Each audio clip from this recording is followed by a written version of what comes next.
What is up, guys? Dakota here, and welcome back to the Driven Mad channel. So yes, in today's video we're going to be talking about some of the things that I don't like about my Shelby GT350R. Now, before the comments even start going, oh, you should have bought a Prius, like, relax. No car is perfect. Just side note, if you have seen any of the previous videos I've made with this, you guys know that I think it's fantastic and probably the best Mustang ever made. Doesn't mean it doesn't have a few issues, and I'm going to talk about some of those, and maybe that'll help you decide whether or not you want an R or a regular 350. Who knows? So anyways, there's not a whole lot that I don't like about this car. There's just a couple of things that I feel like I should address.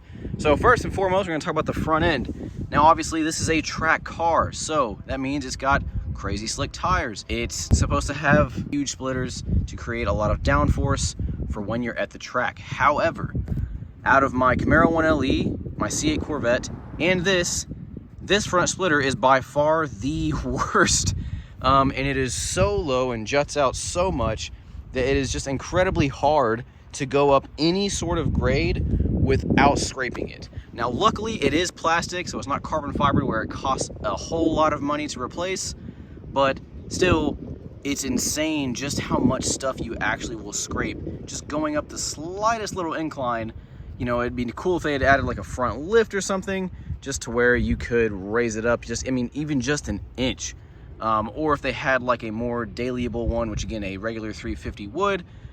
That's the first thing, is you gotta be careful with that, or you will rip it all up, which is why I basically back into any parking spot when I park this, because I just don't want to risk ripping that up. All right, so the next thing that I want to talk about is the exhaust. Now, there's nothing wrong with the way it sounds at all. This thing sounds amazing.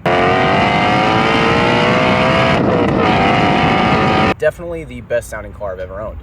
But what sucks is that, you know, like say in my 1LE or in the Corvette, when you, let's say, leave it in track mode and you turn it off, turn it back on, everything is still in track mode and the exhaust valves are open. Or you can have it in tour mode, turn the accessories on, and then switch it to track mode and have the exhaust do a full-on cold start. The Shelby, I cannot get it to let the valves stay open. They fluctuate. It starts out loud, then closes, then loud, then closes.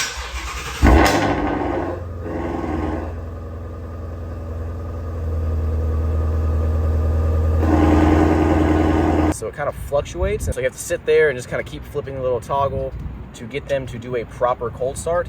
Not a huge deal. I want to hear this thing do a proper cold start. So that's one of the little frustrating things. Again, it's not a huge deal. My Raptor does the same thing. Kind of funny that on this naturally aspirated 8,000 RPM engine, they're just like, nah, you can't ever do a proper cold start. Now, maybe there's a trick that I just don't know, but when I looked it up, most guys are just saying that they just pull the fuse. There's a little trick that if you put your foot on the clutch and then immediately start it, that's when you can get it to do a little bit of a louder cold start. But if you put your foot on the clutch and then kind of mess with a few things and then do it, by then the valves have already cycled, so it will start up with the valves closed. In a car like this, it would make sense to have an option to just do the loudest start possible. All right, so I'm gonna start off with the engine, and then that'll kind of lead into what I'm saying in just a second. So this engine, right, everybody knows about it, the 5.2 liter Voodoo V8, revs to 8,250 RPM. That's 90% of the reason why you buy this car, in my opinion. You can't get this in any other Ford product. You can't get it in a truck. You can't get it in any other Mustang. Now, you know, there's gonna be somebody that says the GT500 uses it. It uses the 5.2 liter, but it's got a cross plane and it's supercharged, doesn't rev as high, so it isn't the same engine. It's not this exact engine with a supercharger. It's a completely different crankshaft with a supercharger. This has a super exclusive engine, more exclusive than, say, the Ford GT supercar. With that being said, you would think they would have made the interior a bit more special, because while yes, they did add some subtle things like, you know, this little suede right here with the red stitching and the Ford Performance and the seats, you know, the steering wheel with a slightly flat bottom. But, you know, for being when it was new, a 70, 80-ish $1,000 car, like, yes, again, I know it's a track car, but like, for example, these seats, they're fantastic when you're sitting in them and for performance, but they feel pretty cheap, if I'm being honest. You know, like, again, my 1LE had nicer feeling seats, and that was like half the price of this thing. I just kind of wish they had maybe spruced up the interior just a little bit. Again, I know it's a track car. You know, GT3s and things like that still have things in them that make them feel a little bit more special, and they're still high quality. So like, these super lightweight, right? No power adjustment, but they do feel a little cheap, and the whole interior honestly feels that way because, again, this is still based off of a Mustang.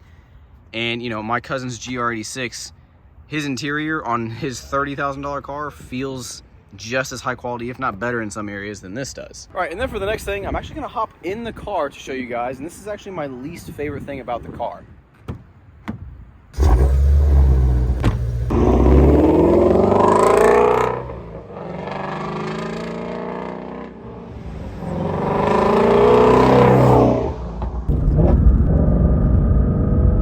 I had to stop and get gas, naturally. My least favorite thing about this car is the rear suspension, which some of you might be thinking, okay, you know, like, that's kind of odd, why just the rear? The front dialed in just fine. And again, this is a track car, right? It's supposed to be more aggressive than the regular Mustang, and being the R, this should be a little bit more aggressive than the regular 350. But what's crazy is this car in the rear specifically is so stiff that it can literally bounce you out of the seat.